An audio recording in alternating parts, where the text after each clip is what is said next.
Welcome to Tooth Brothers. You found another episode where we talk to you about teeth, dentistry in the dental office. I'm Dr. Scott. I'm Dr. Kevin, and today we're going to talk about the most important conversation you can have with your dentist. Let's get to it.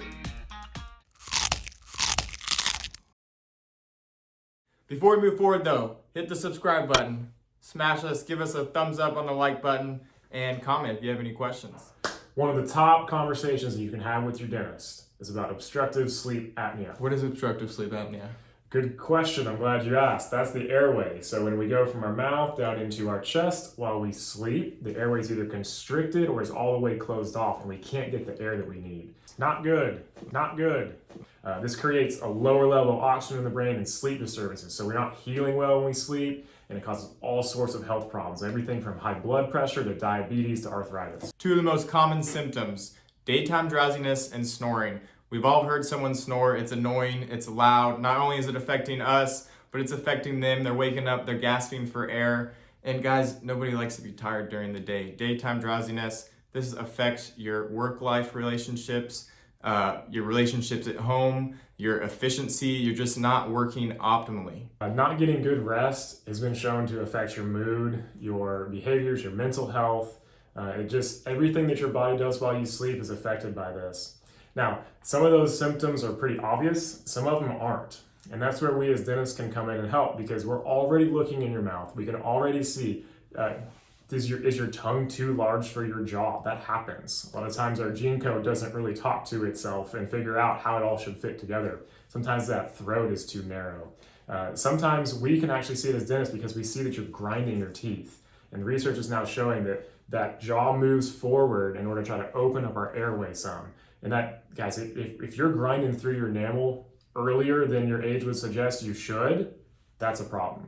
Not only all that, but we just checked your blood pressure at your visit, and we also have your medical history. So we can recognize and screen for this, and we can send off for you to get a sleep study. We can't diagnose it though, obviously that's for the MD, but we can treat it. So what are some of your options if you were to be diagnosed with obstructive sleep apnea? Well, yeah, you mentioned a sleep study. That's always the first thing we want to do is figure out what is actually happening when you sleep. And there's two ways you can do that. There's the observed sleep study at a sleep center, where you'll go and sleep in a strange place and they'll have a bunch of monitors on you and people will be essentially recording your sleep. This is the best way of doing it. It gives us the best information, but it's hard to do that and it's expensive. It's hard to actually sleep there sometimes for some people. Now, the alternative would be an at-home sleep test, which gives us less information, but it can be a great starting point to find out if you have this. It's less cost also. It's a kit that's oftentimes sent to your house, put on a couple monitors for a couple nights, and ship it back to the company, and a physician will read it. So what about treatment? Well, if it's discovered that you actually do suffer from sleep apnea or upper airway resistance syndrome, which is kind of a little brother of it, there's a couple of things that can be done. The first line therapy for this is with a CPAP or a BiPAP. It's essentially a machine that's going to force air in through your airway and try to keep that thing open like a balloon, okay? It's kind of noisy. There's a kit that you have to keep with you every time you sleep. Claustrophobic? There's some issues with it. A lot of people have trouble sleeping with it. Some people can do it though. Some people do great with it, and that if you can, that's the way to go. There's a certain rate of people that just can't tolerate it, try as they may. In severe cases, or if you can't tolerate a CPAP machine, it's better to have something than nothing. And so that's where an oral appliance can come in, a mandibular advancement appliance. And essentially think of this like a piece that fits carefully around your top teeth and carefully around your bottom teeth, and it's connected with an elastic band or some other way of keeping your jaw a little bit forward while you sleep. We as dentists, we have made sleep apnea appliances and have changed people's lives. I've had patients say, I can't sleep without this. This has changed my life. I'm getting my work done.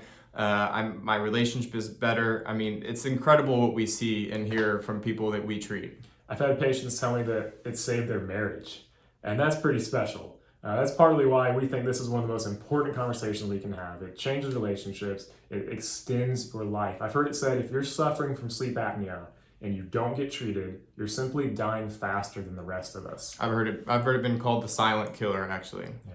And it's actually one of the most untreated, undiagnosed health conditions in America. The American Heart Association has even come out and said that 40 to 60% of people with cardiovascular disease also had some sort of signs and symptoms of sleep apnea, either central or obstructive. If there's a chance that you have any signs or symptoms that we've been talking about, talk to your doctor, talk to your dentist so they can get you in the right direction for a sleep study. You owe that to yourself, guys. You don't want to leave this untreated. And like I said, this could really change your life if you do find treatment.